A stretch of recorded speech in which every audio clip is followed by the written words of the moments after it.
Hello world. Just checking in and having a chat. I've been thinking a lot about my family and my responsibilities and all of that. It's something that I think about all the time. And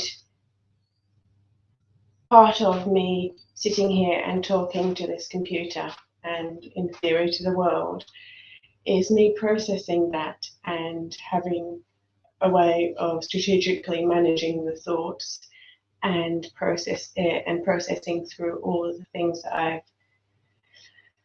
experienced in the last few days, or however long it has been for each time. I was walking down the hall today and I was looking at Abby's message, and she's my youngest, and she's constantly leaving messages for us on her whiteboard, and it's something that she does, and it always causes me to stop and think. Now, this was today's message. Let's see if I can catch it for you guys.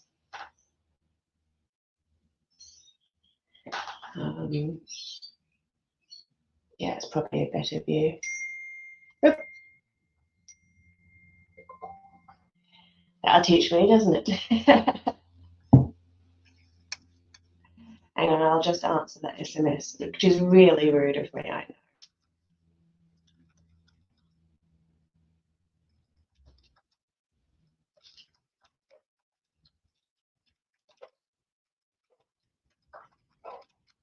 There we go.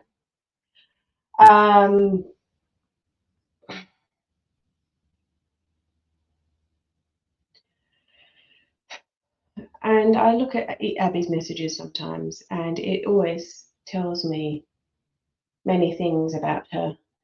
And it makes me worry, and it makes me always question my parenting abilities, because I want to be everything as her mother in that role that she needs. And that isn't actually possible. And she has many gaps in her life that I can't fill, which I wish I could. And these whiteboard notes always demonstrate that. And I try to purposefully leave messages around for her because I can see that that's how she expresses her love and wants to feel loved. And so I'll leave notes on we've all got different whiteboards around the house, or in her lunchbox, or many other avenues. But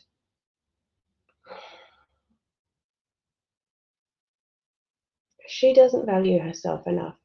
And that is a situation that many people in our family, not only just our immediate family, but my family of origin, and especially my children's family of origin, they don't value themselves. And their dad, he doesn't either. He deals with that in a very different way to the rest of us, and the compensation for that is borne out in different ways. But that isn't something that I can fix for the adults in my life. But I always hope that we're able to help the next generation and change that for them. I recognized in myself that I don't have enough self-worth or value myself enough. And I've worked on trying to fix that for myself, but at the same time, I've really been challenged to not, let's say, facilitate that situation in the children, and help them to not establish that into their life right to begin with. And I see the benefits of that work already. And so when I see Abby's messages come through, I want them to understand that they are unconditionally loved by their mum, And that is a big thing of establishing self-worth, that it doesn't matter what they do, what they say, how they act, that I will love them. And it isn't about any of that or any of their actions. I love the person they are, and not just because of who they are to me, not because they are daughter, not because they are son, not because they are any place in relationship there, but because I love them and that person underneath it all. Now, I've explained many times and will continue to explain to them that every one of their actions and their words and all of the things that don't change my love for them will have a consequence. So if one of my children was to go out and take someone's life, then there would be a consequence for that. Would I hide their deed and that sort of stuff? No. But would I be standing on the other side of you know, the jail cell is what I was going to say, but that's really not a good analogy in Australia.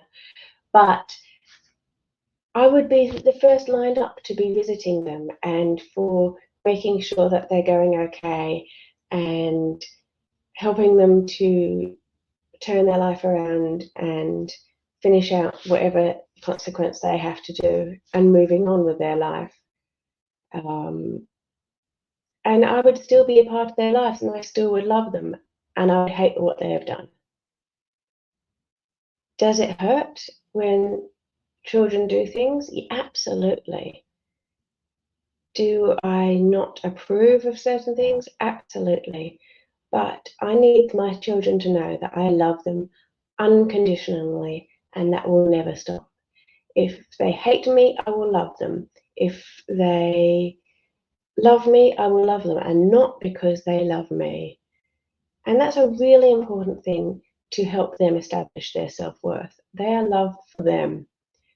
And that's also been the way I've been trying to parent them. You hear the old adage of you can't be their friend, you have to be their parent, because friends will do things to make people like you. Friends will not hold you to account in certain things. Friends aren't responsible for teaching you or correcting in the same way a parent is. Now,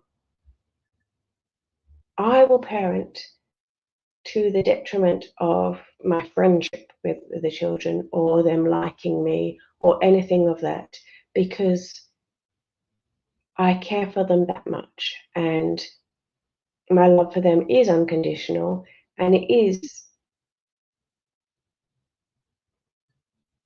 to their betterment.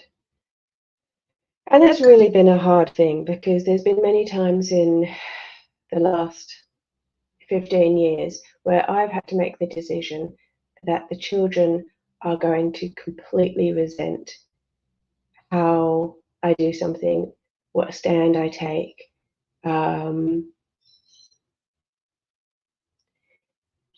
And throughout it all, I've tried to say, and in each conversation, I love you, and that is never going to change. But I'm still doing this. I'm still holding you to account because that is different for my love from my love for you. And being able to separate those two really is important. And it's been hard to see my children struggle through that.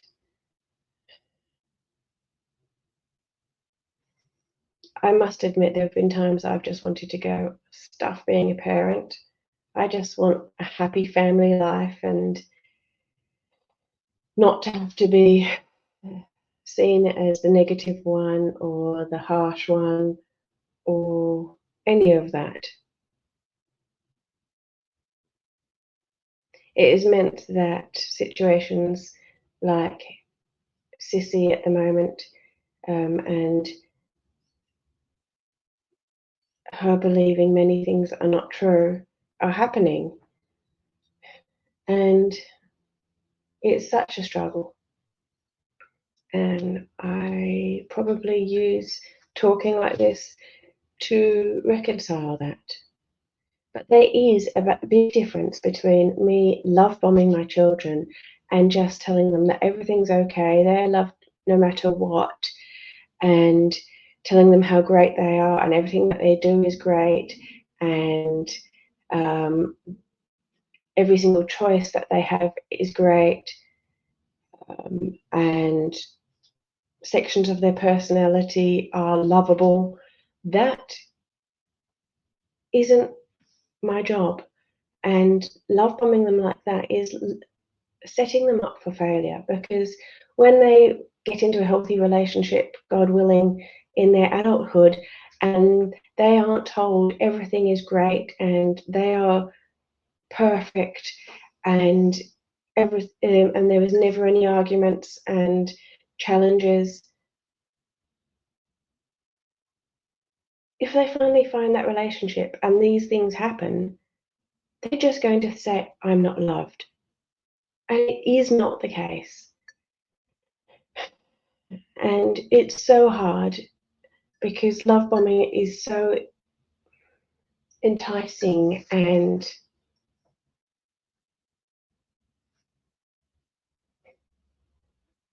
easy to fall into the trap of. And you hope that the adults in a child's life don't do that, so that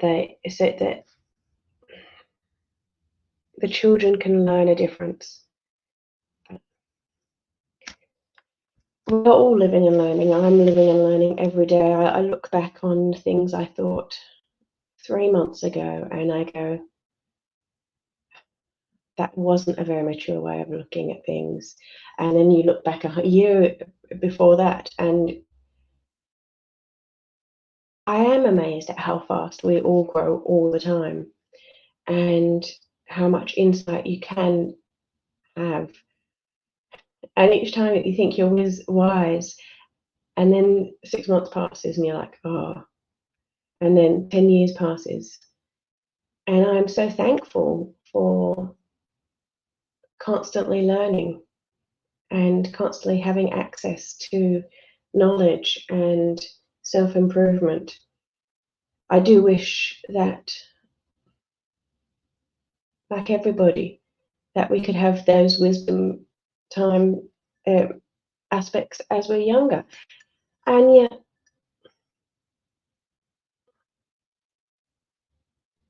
to a certain extent, we needed to be innocent of many things. And it's okay because we'll all go through that process. And we have to be careful about not having pride about the wisdom that we have gained, because in the end, we are still fallible and completely immature in many aspects of our lives and have so much to learn. And there's knowledge that we will never achieve.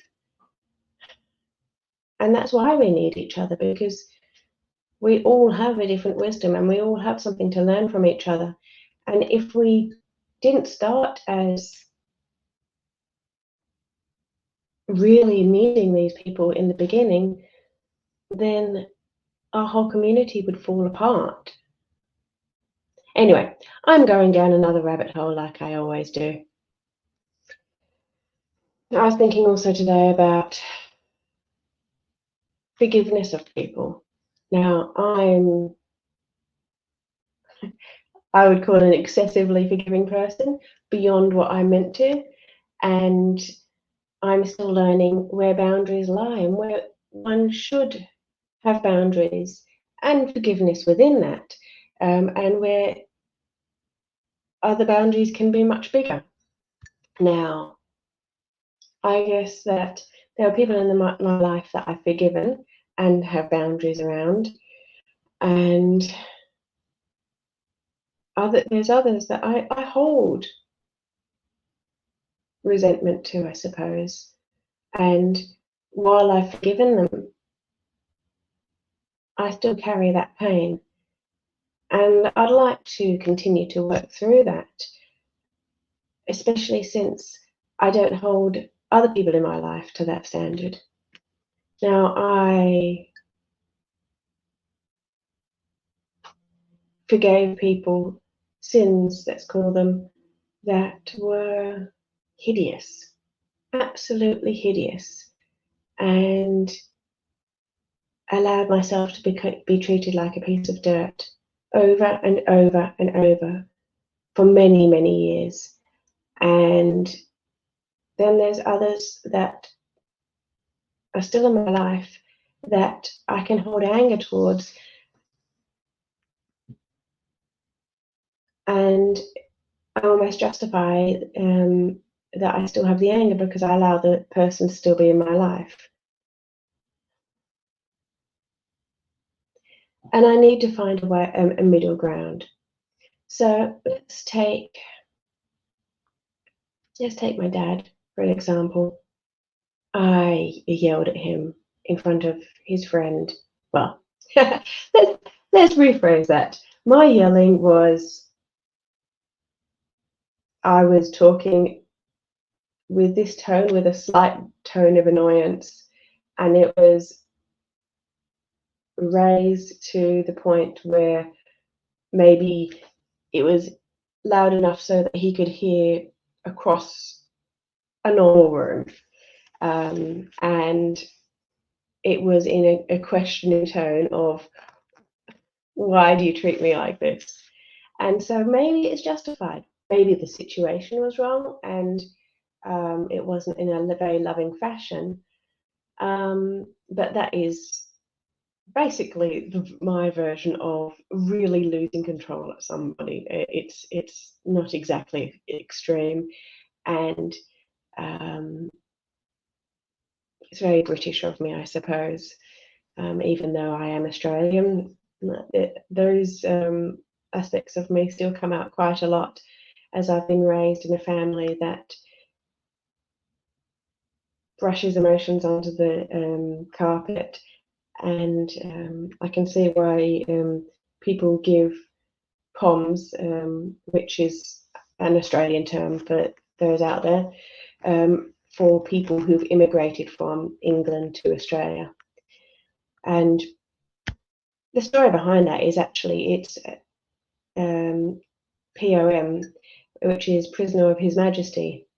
And it was apparently written on the boats that first brought prisoners from England to Australia, which was called the First Fleet in Australia.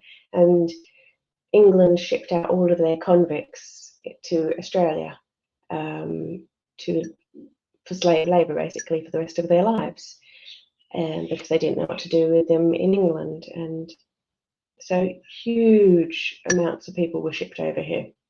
And they were the people that first took over Australia from the Australian Aboriginals. Now,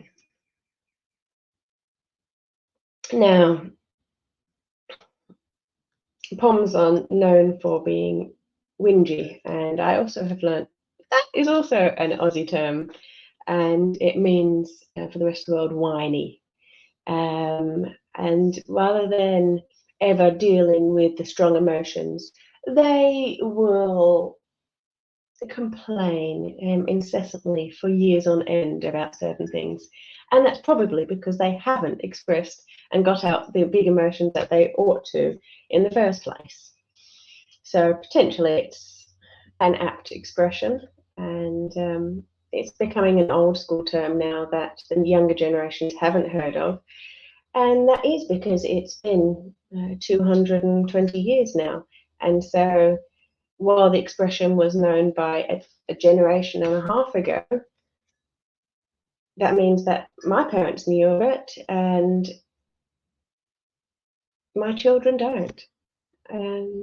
But I'm sure I'll come back into play one day. These things do have a life of coming around in cyclic ways.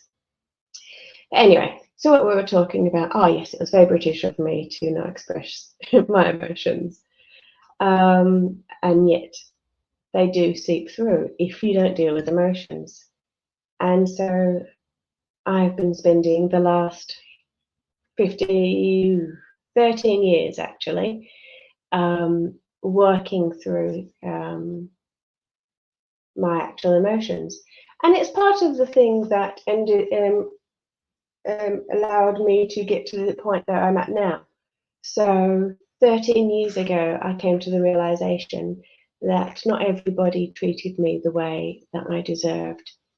And so learning about that and reading about things from my past, which should have been different, and I should have had certain standards and expectations of people that I didn't have. And that started to leak into my everyday world, probably. And so when people treated me the same way that they always had, and I kind of went, actually, would it be okay if you treat me with a little bit more respect? Or is it okay if you do this for me? They didn't like that. And they started going, this isn't what I signed up for. And the reality is, my behavior didn't change much at all. I was still very new at saying, hey, this isn't okay. But I can see how it definitely influenced many things in my life that now have happened.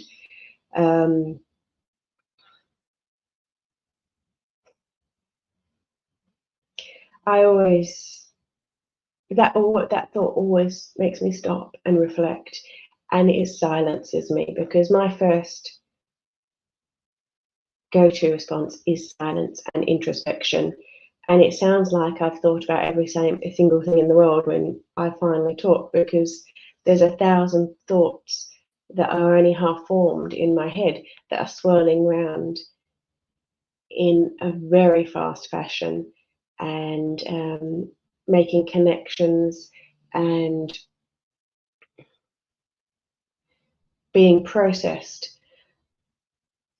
And if I just stop and listen to what's going on with these inner thoughts, they are fascinating, to me at least, because I realize there is layer upon layer upon layer, and I can jump between those layers.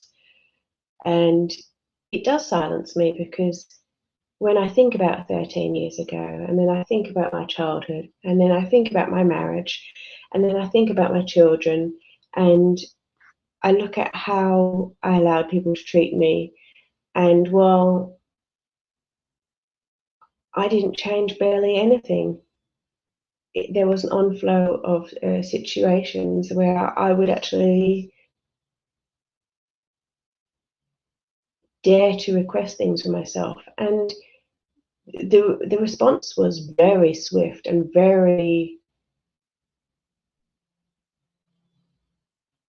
dramatic's not the word that I want to say, but large, let's say. It was opposite and large, and I can't think of the word for that. And that is one of my issues, where I can never access the words I need to, and that's an interesting thing that we could talk about at another time. But it really does make me pause and then go down 1,000 other rabbit holes.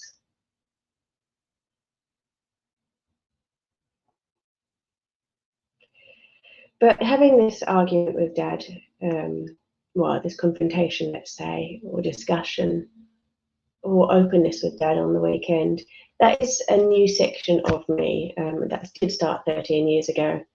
And Dad had asked me for a favour, and I had felt disrespected in the way that he had dealt with me. And he had not meant it in that fashion. And knowing that there was a chance for this to happen, I had addressed him about it a week earlier. And there has to be a compromise between, I understand that he doesn't see things the same way, and he doesn't see the level of disrespect that he can sometimes show people.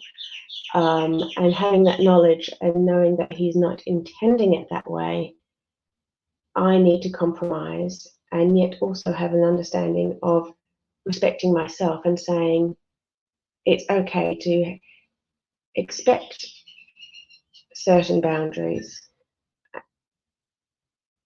And so I did air my opinion, probably for about 5 minutes, and it may or may not have been amusing to those around. The children were there, as I said, Dad's friend, and someone Dad didn't know, who was meeting Dad at the time.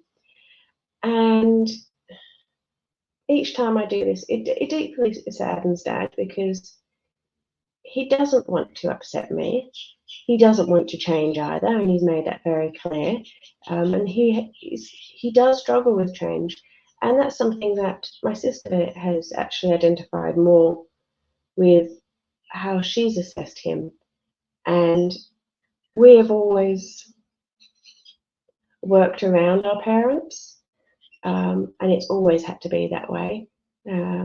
Each of us have known the strategies for working around our parents. And the level of what we've had to work around may not be the same level that other people have. And it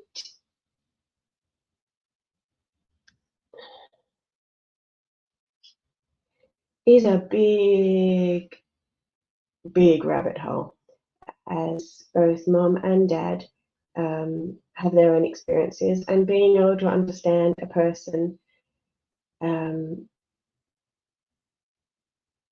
to any level is a big big thing to be able to do. And both my parents have had a long and colourful life. And I'm not saying that it's because they're ancient. It's because the experiences they've had are unique to them and could fill a book. And the experiences my sister has had could fill a book. And the experience that I've had could fill a book. And so you add them all together, and yeah, we're a library. And not everyone can say that. They might have a life that is full of memories, but they might not be something that would be particularly eventful. Many people cannot say, well, before the age of 8, they lived in 5 different countries, and had been to, I think it was at the time, 27 different countries, and spoke or started to dabble in 7 different languages and that sort of thing. And that's just the tip of the iceberg for my own life. And it has made my story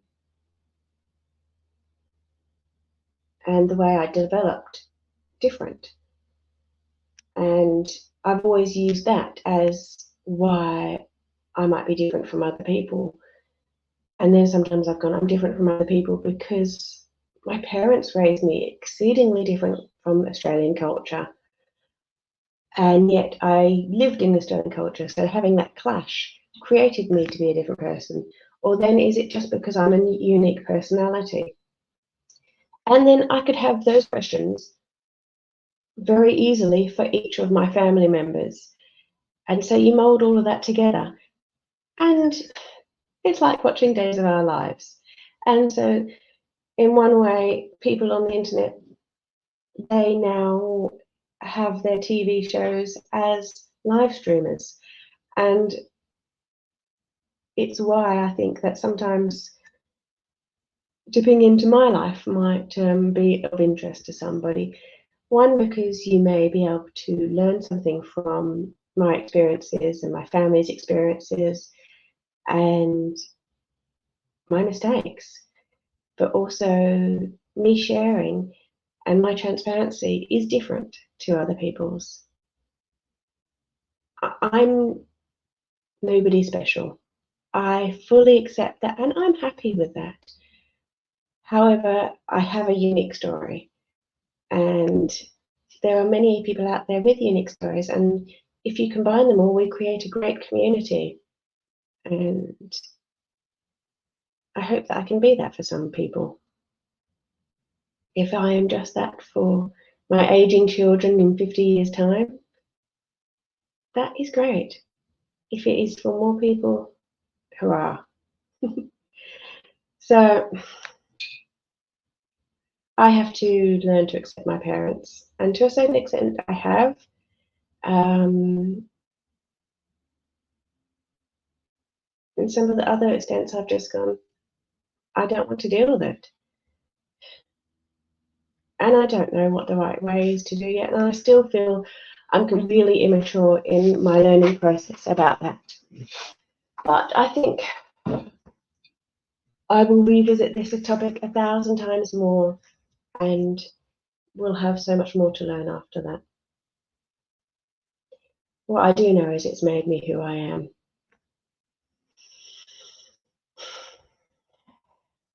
And I don't mind who I am for most parts.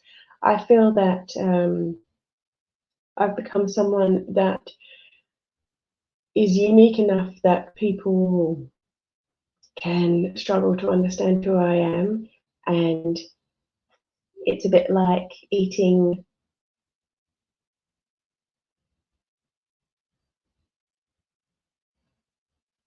It's a bit like eating raspberries. There is an element that you can have too much, but I personally love raspberries and I can eat them way more than anyone else. And I just love them. They're a strong taste. And if I had 5 punnets of really nice raspberries, I easily could eat 5 punnets of raspberries, whereas others would be like, it's a bit too much. I have enough oomph in my personality and experiences and thoughts and opinions that I can be too much for some people, and that's okay. And I'm okay with that. It'd be nice to have more people in my life that really did understand me to my inner core and wanted to spend more time with me. And there are quite a lot of people out there who do. And some people, it's that we don't have enough free time in our lives to be able to do that. And then there's others that are like, wow, your story is so much that it's almost a burden, and that the chaos of my life can be a burden to some, because especially with my immediate family and their issues, others can find that a burden. Others can hear the stories of my children, or my children's dad, or my sister, or my other sister, or my parents, and they're just like, now I need to go to sleep. And it was a good story if it happens once a year. But sometimes I have a new story every day. Sometimes I have a new story every hour. And yet I don't have a difficult life. And I do recognize that. I recognize that many people find my life very difficult. I live a first world life. I am so grateful for that. And that is my perspective on everything. I am blessed in so many ways, and God has given me so much. That makes my life so easy. And yet, what I juggle, others aren't able to.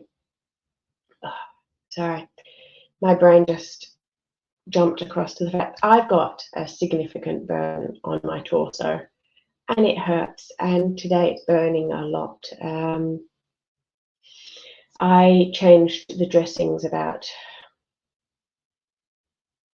2 hours ago, maybe an hour and a half ago, and the stinging sensation, it can be quite a lot, and it's across my chest, and so you can feel it in your inner core almost. And just for 2 seconds, I was made aware of it, and that is generally how my life works. I'll be thinking about something while I'm still feeling a burn of 1,000 other situations going on. And it is a good adage of my life. It really is. I had a friend visit yesterday, and she brought me lots of presents because I haven't seen her, and it was my birthday 2 months ago, and she said, "Here's your birthday presents," and I was like, "Oh, I wasn't expecting it. It was very cute." One of them was this shirt. It's definitely not something that I'd buy myself because, for many reasons, just for many reasons, whether it be when you have writing on your shirt, people read your shirt and they might judge you for your shirt, but also I avoid people staring at my chest. But I actually do like the shirt, and it's cute. And even if it's cliched, my kids said to me, "Oh, Mum, it's a bit Southern American, well, Northern American, but the southern half of Northern America, a bit from the south." But so it says, "This mama runs on coffee and Jesus," which is very true. I don't need coffee, but I do need Jesus.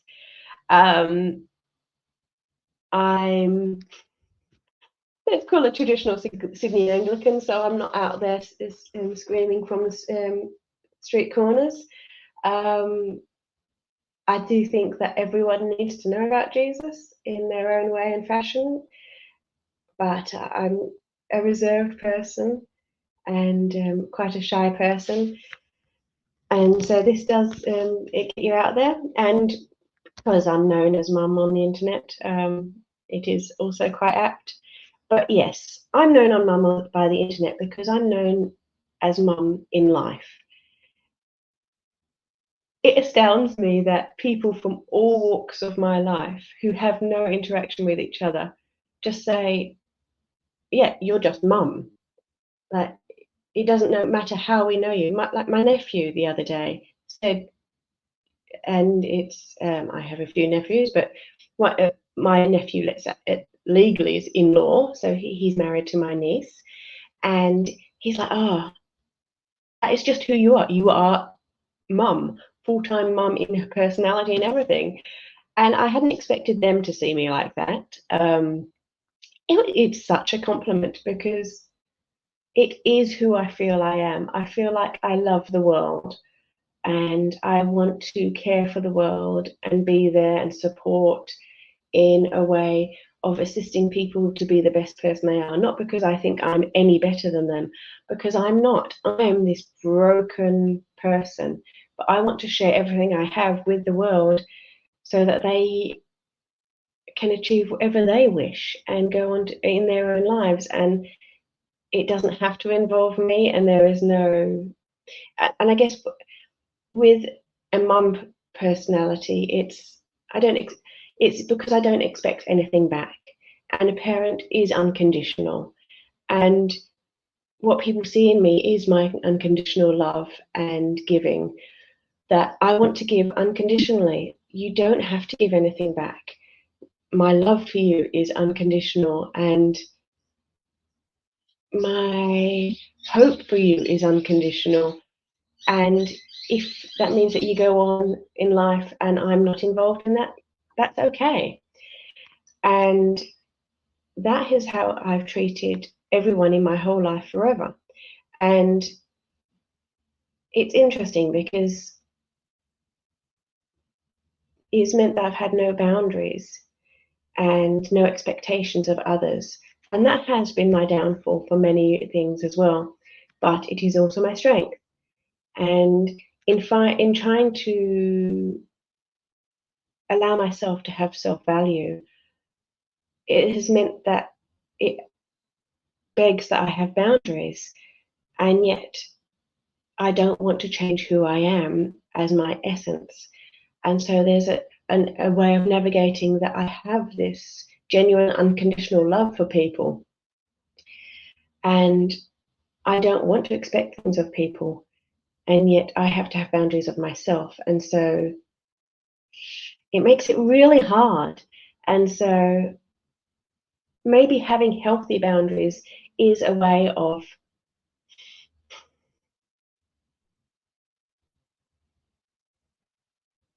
having expectations of others, but because they're healthy, they're acceptable. And that is what I still have yet to learn. And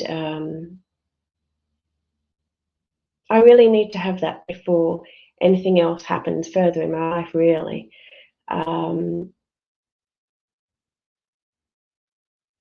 It's been really sad to see what has happened in my life when I have laid down healthy boundaries. It has broken me many times, and it has made me not want to have healthy boundaries.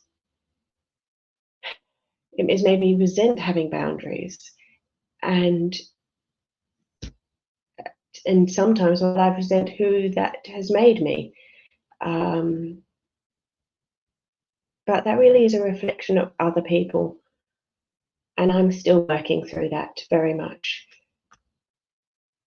I don't think I'll ever get there completely, because I hold on so strongly to this person of who I am and who I want to see myself as, that I'm too scared of losing who I am. Let's hope I do get there, because I want to role model that for my kids at the very least. And then that comes back to being the mum. This burn is really hurting at the moment. I forgot that I was out of Panadol. I need to get some for my kids, and I'll always do it.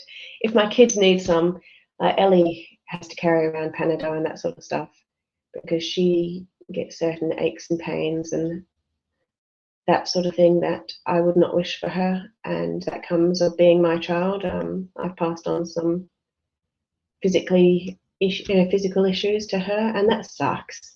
And it can't be my fault, but I don't wish that for her. I see a lifetime of pain for her that I'm now trying to get fixed in my life so that I can fix it in hers. But I fear that it won't be. Anyway, that's a whole nother topic. But anyway, I got some heaps of lovely presents yesterday, and I got some socks. And as I got told, that they knew that they would not remain mine the second I get something nice, especially things like socks. My children absolutely take them instantly.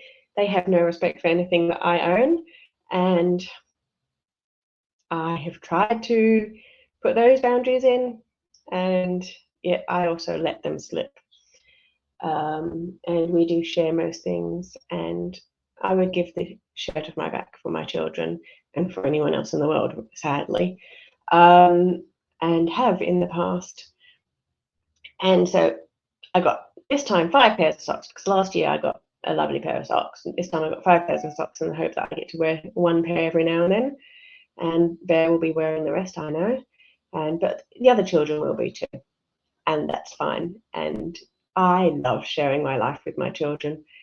I got this really cool, what's it called? A solid perfume. Now I have, I've actually taken it into the other room. This balm, and it's called a sleep balm, that I love because it smells beautiful. And I lost it for ages, and I was very sad about that. So my friend actually bought me a new one, and many months later I found mine, but now have this real perfume rather than a balm that you wear as you sleep.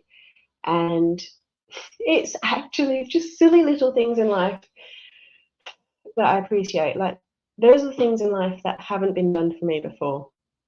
And I feel seen and heard when someone goes, I spent $2 on solid perfume for you, and I still am not able to do that very well for myself. And it means so much more if someone has bought it for me, because I feel invisible most of my life, and that is by my own creation, but also just my life. And it was nice to have. It was nice to have my birthday celebrated, to be honest. I've hated my birthday for many years, for, once again, a number of reasons. And we can dive into that another day, I suppose, if anyone's interested. But I got socks, and I got Solo perfume, and I got this shirt, and I got a little jar of biblical verses to be little daily reminders that I can open up and look at. And actually, do you know what I'm going to do? I'm going to go and get them. Excuse me, because I have my foot on a stool, so I have to climber out of this. I'll be right back.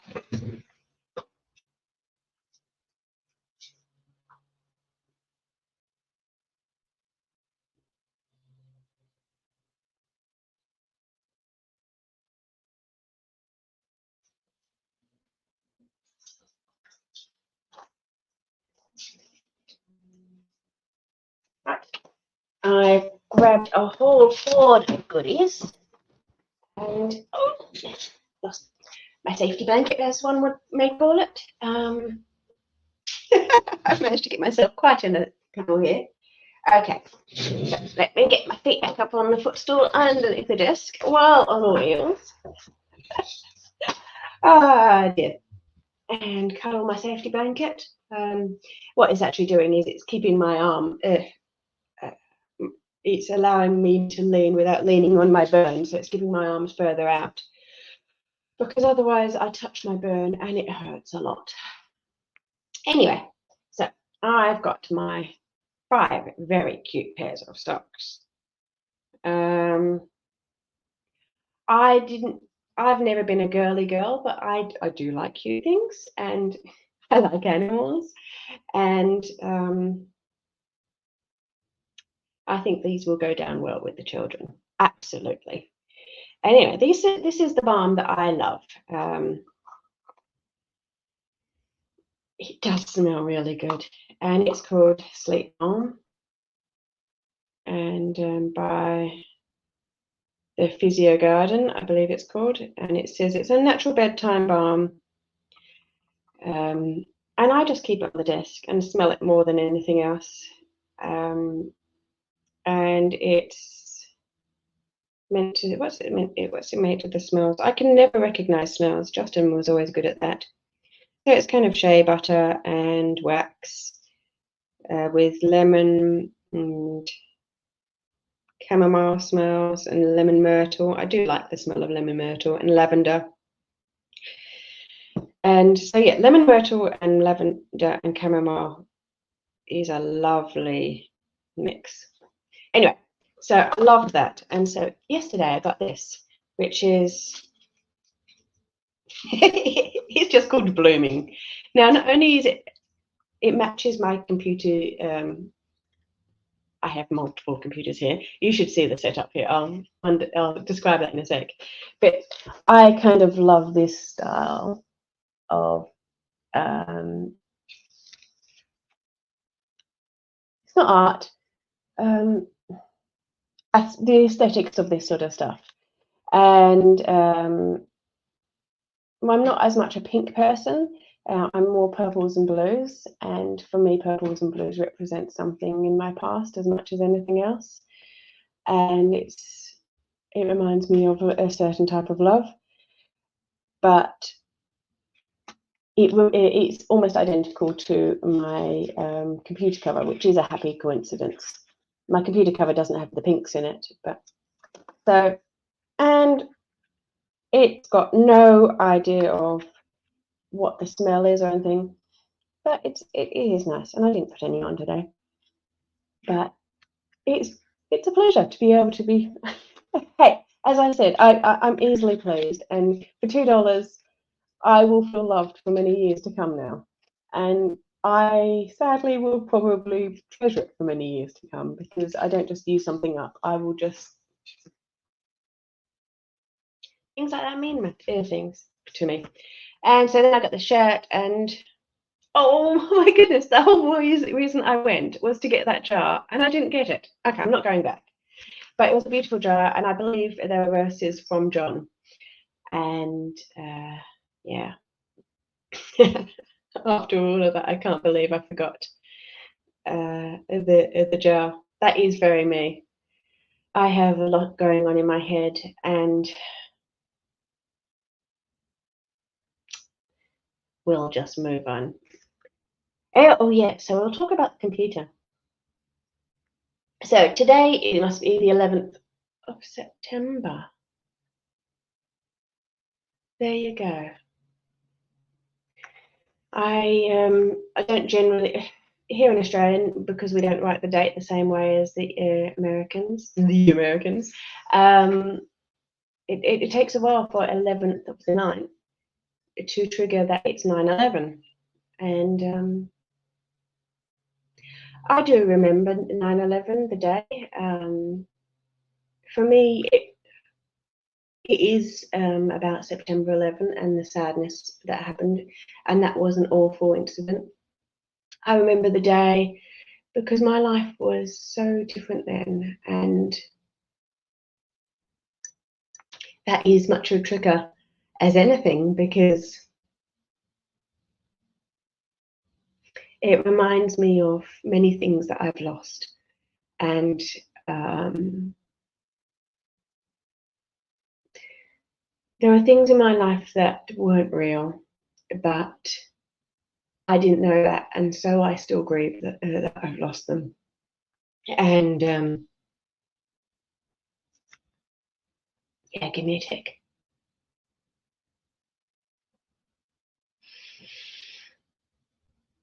I love with such a passion and a dedication and a loyalty that, and the love never goes away. And with that comes great sadness and pain, and I have to carry much of my grief with me to this day, because it allows me to have access to other good things. And if I lose certain aspects and memories and love,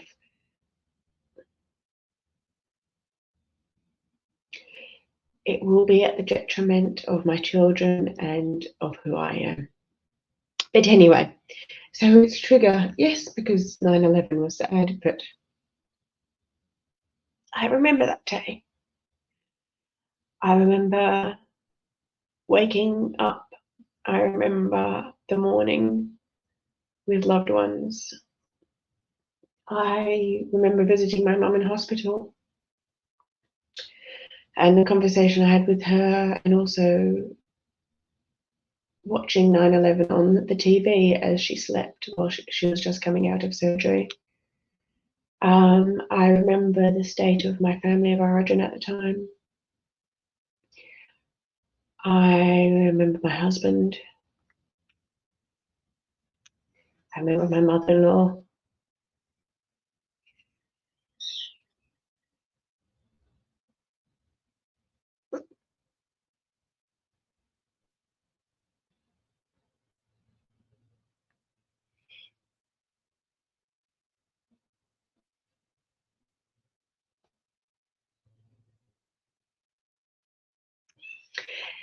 Anyway, it's okay to cry. So, 9/11 is also when Apple releases each year their Apple event. And for me, I actually don't think it's 9/11. I think of it as the 10th of September, because in Australia we get it on the 10th of September. And I have watched the first few minutes of the Apple event, but the kids weren't interested, and I generally don't ever watch anything that is just for me, especially when the children are around. And when the children aren't around, I'm not doing things for me. I'm learning to do this as me starting to dig out some time for myself, because otherwise I don't. And it's a strategic thing that I'm able to set aside time for me without feeling like it's for me, because I'm not very good at that. And the feelings of guilt and shame all come into play. And I feel like it's a constructive thing as I am becoming a better person. So, Apple has developed in the last decade amazingly. Now, I never was an Apple fan. I was absolutely PC all the way, or now as you'd call it, Android or whatever. I loved my PC. I'm very much a nerd in terms of I love technology. I don't know enough about it, but I know enough to get myself in trouble. And I loved being able to customize. I loved making it my own. For me, I didn't have anything that I could call mine in my childhood, really. But when I hit probably my late teens and in my 20s, and I had my own computer, that was mine. My photos were mine. My programs were mine. Just, it became almost like a child having their own bedroom for the first time. And that's something that I'm starting to understand about it, because Ellie, my oldest, is now starting to talk about that stuff. And Sissy, my second, has had issues with being able to find herself and her identity, and being able to see that in practical things rather than in her own person. And trying to actually step Ellie through this week, understanding, finding out who you are in yourself is very different from what you present to the world and what you have, and having your own, all of that sort of stuff, and helping her to find healthy means with that. But computers were always something that I loved. And if I had my own laptop and I could customize it, I was in high heaven. And so when Justin took us across to using Apple products, started with the iMac. It was a big change for me. I did not appreciate Macs. I thought Microsoft was the best thing, Windows was the best thing, being able to really adapt the storage systems and everything was really good.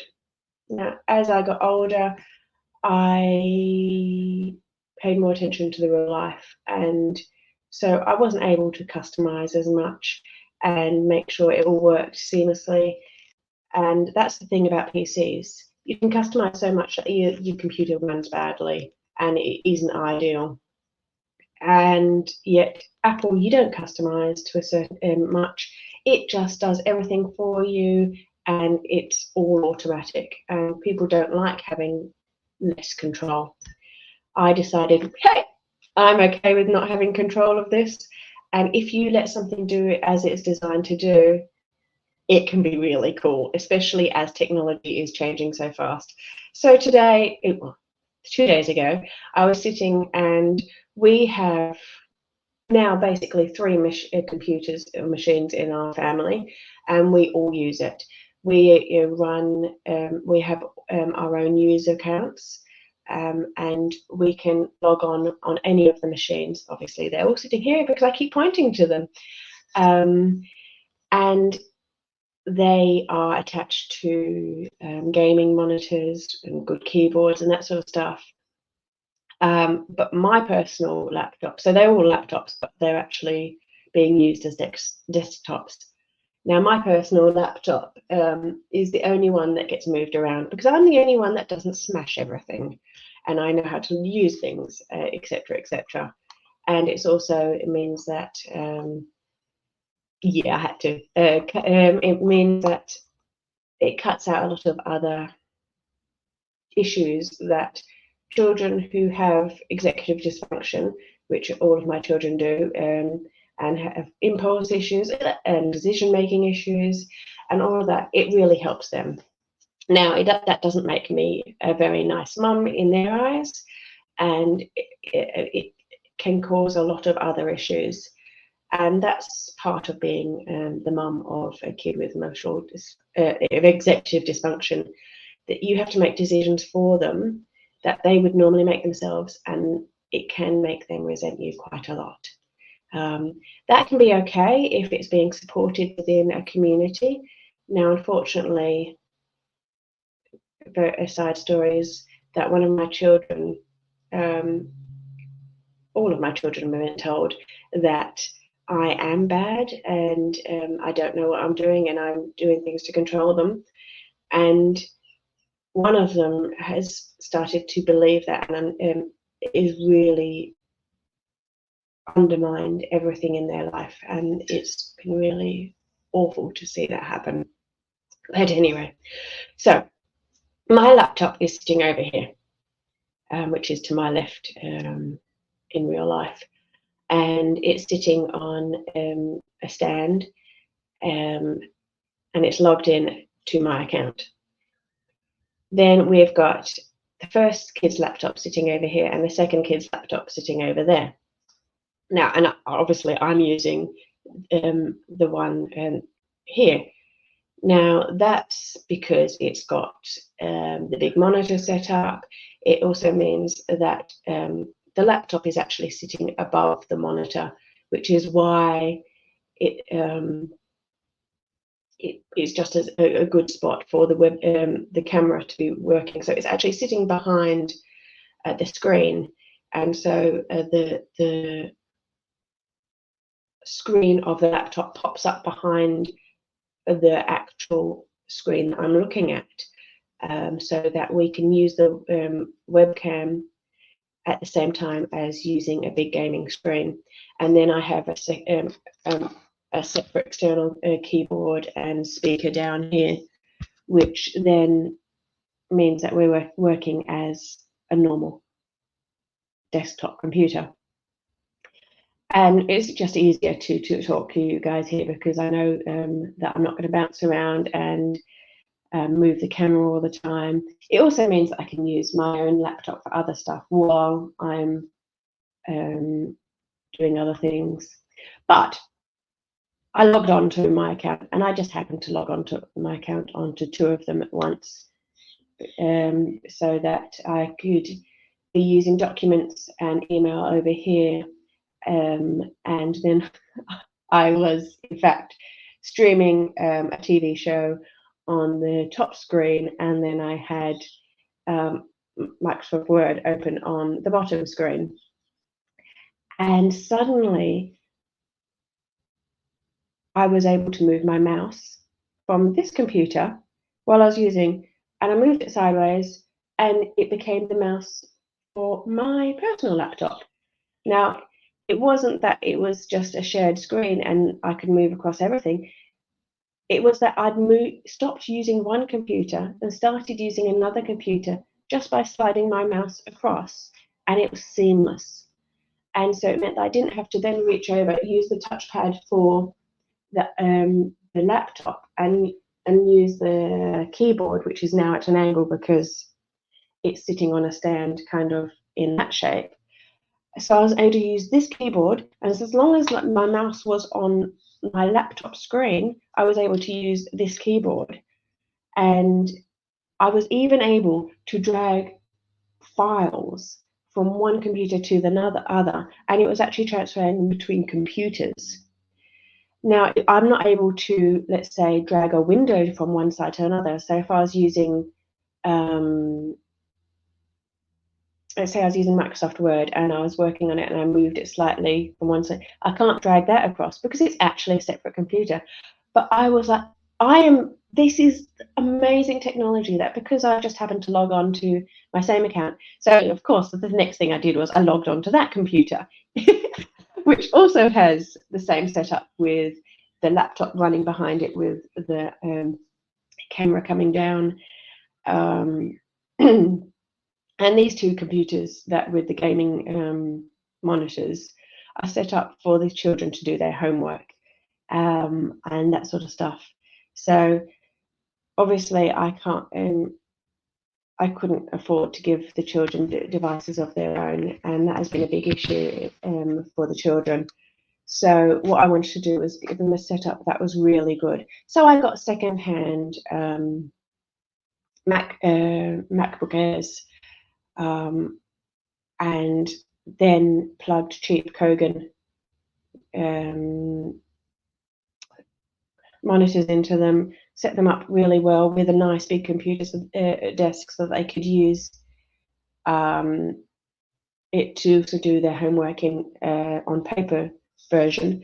But the thing is, the children don't want to be separated either. So I've done it on this massive dining table where they're able to sit next to each other and also play their own computer games with because they like to do teamwork on their computer games, and that sort of thing. And yet it's taken me a long time. I've probably been doing this over about 6-7 years to actually collect enough. So the first computer I got, so this computer over here is about 9-10 years old, and I had to get that because when I was having to go through a lot of legal and court stuff, they kept wanting me to print things out and do things, and I didn't have a computer. And so I didn't know what to do about that. So I got myself a computer, and that's how this all started. And then a few years later, Ellie and Sissy were needing to use computers every now and then for their school stuff, and you weren't allowed not to use a computer. And as COVID hit and that sort of stuff, we were starting to have an issue that the kids needed a computer to use. So I got a computer, and because of their aggression issues and many other things, I had one that was to be only used in one spot, and it wouldn't be fair if they took it away and one kid hid it from the other, that sort of stuff. So they all had their own user accounts designed, and we went from there. Now, over time, what actually happened is my computer died, the old one, and it was a computer. The hard drive died on it, and it was the only model that was where the hard drive was actually. I'm thinking the word fused, but what's the real word?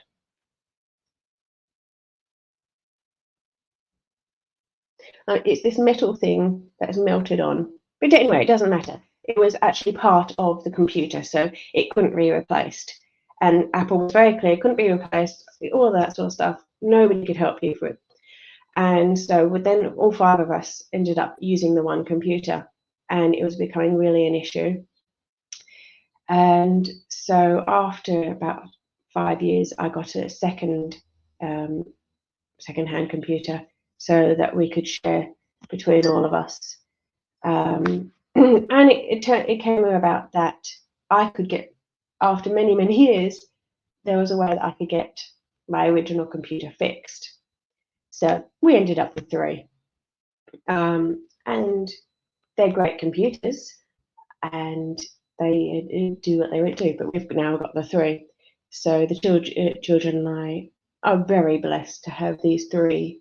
And while everyone else may take a device to school each day, they at least have a good computer that stays at home that they can all access. So they can jump on any of them, and they have a really functional system.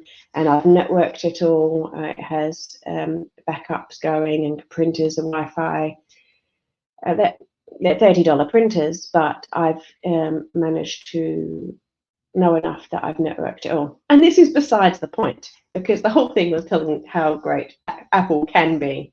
And even if you don't love Apple, it really is cool to see technology work where it's meant to. So I logged onto that computer within my login as well.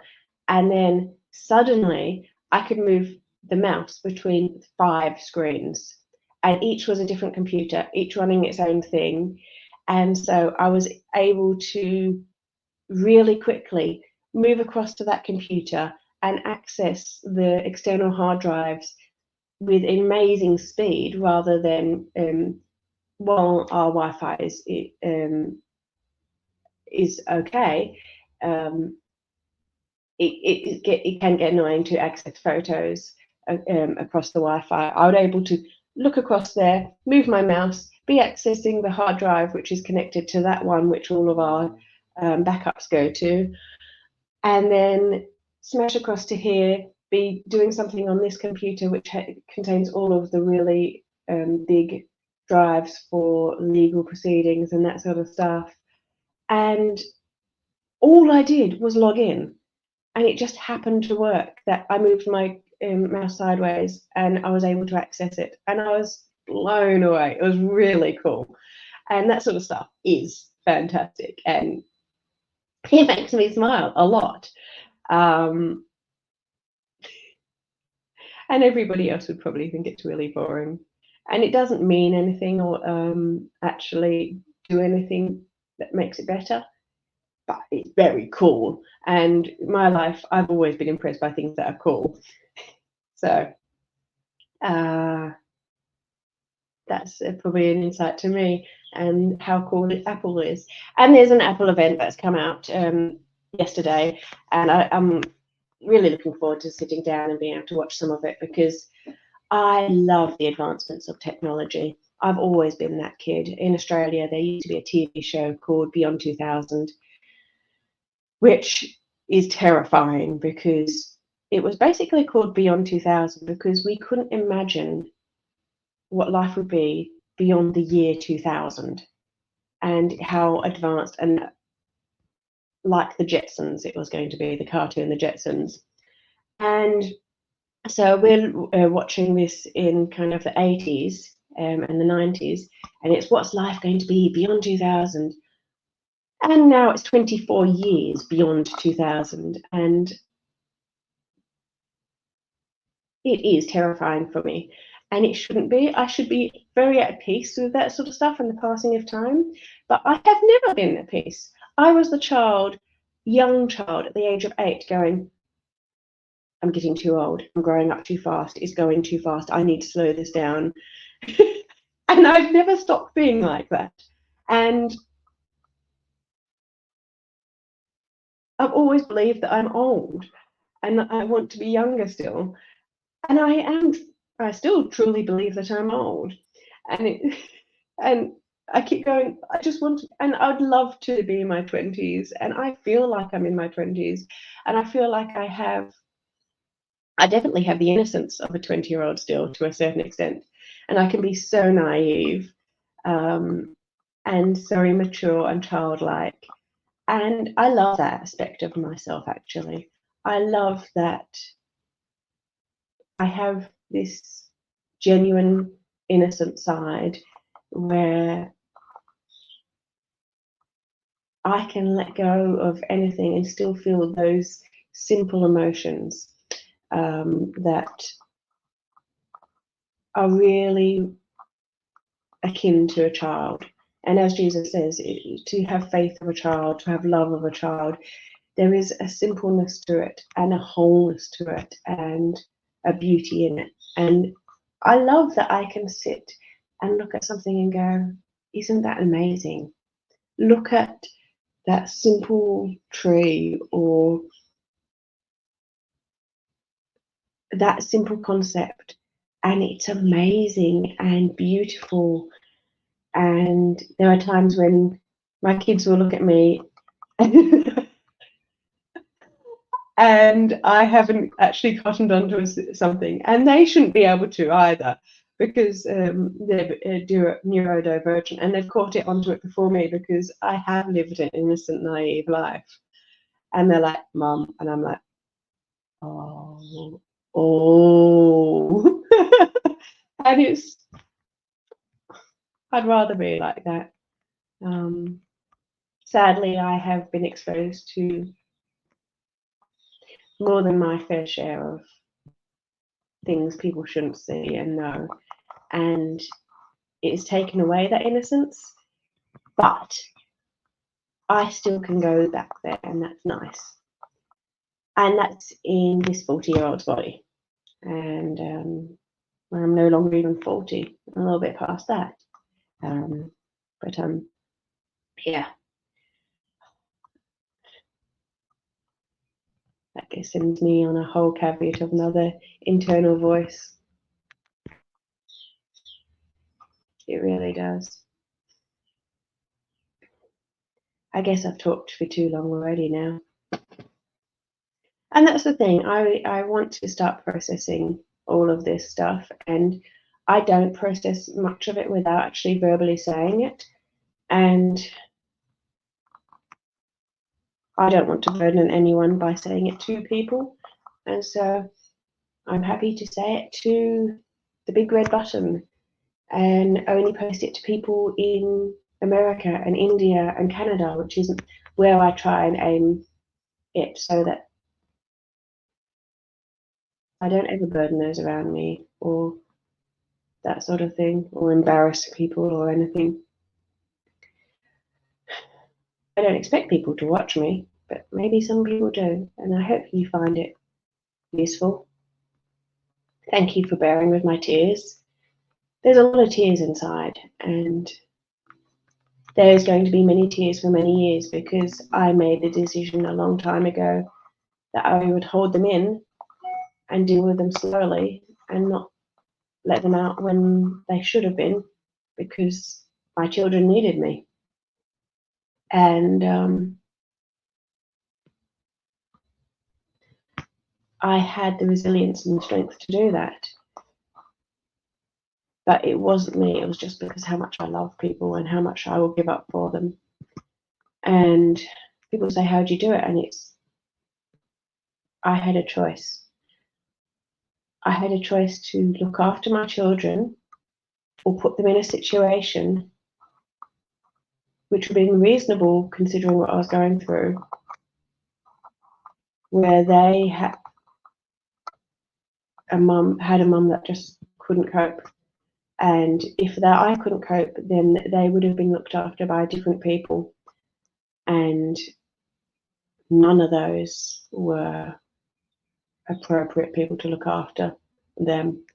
And it would have been so much to their detriment. So now I will sit and talk to the little green dot and process through things.